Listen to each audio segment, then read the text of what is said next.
Bonjour ami photographe. Confucius aurait dit qu'une image vaut 1000 mots. Alors, créateurs d'images, soyez les bienvenus sur Tuto français Affinity Photo.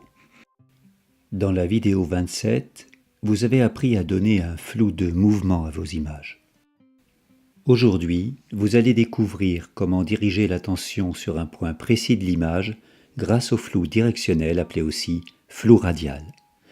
Dans le menu supérieur, je sélectionne Affichage, afficher la barre d'outils. Cela me permet de vérifier que je suis bien dans Photo Persona.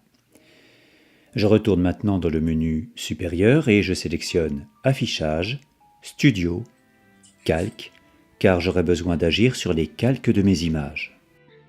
J'ai choisi ici d'utiliser le flou radial sur cette image car je voudrais éviter le second plan avec la rue et ses lumières, ses panneaux disgracieux. Je veux ici cacher la ville pour mettre en œuvre, pour mettre en exergue, pour mettre au premier point, pour mettre le focus sur cette fontaine originale. Pour atteindre le filtre flou radial, je sélectionne tout en haut Filtre, puis Flou, enfin Flou radial. Une fenêtre de dialogue s'ouvre qui m'offre la possibilité d'accentuer le flou en déplaçant le curseur Angle. Le flou radial est déplaçable avec un centre qui, lui, reste toujours net. Attention, veillez à bien sélectionner le bon calque. Sur cette image, l'angle ne répond pas car il faut sélectionner arrière-plan pour que le flou radial s'y applique.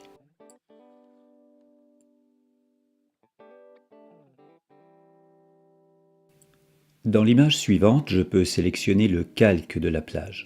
La plage et les cannes à pêche rendues floues donnent l'impression d'un flou panoramique, tandis que le chien, lui, reste net. A l'inverse, je peux sélectionner le calque du chien pour le flouter à son tour. On a alors l'impression que c'est parce que l'animal bouge qu'il est flou, du fait d'une vitesse de prise de vue peu adaptée. Voyons maintenant l'enfant à la bicyclette. Il regarde les bateaux. Il peut être intéressant de flouter l'image pour donner une impression de flou panoramique et orienter le centre de mon flou sur l'endroit où l'enfant regarde. Si j'avais une critique à faire de flou radial, ce serait de pouvoir, à volonté, agrandir le centre net. C'est ici que s'achève notre vidéo. Vous pouvez désormais apporter une dynamique à vos images statiques. Nous vous souhaitons une agréable fin de semaine. Amis photographes, à bientôt sur Tuto français Affinity Photo.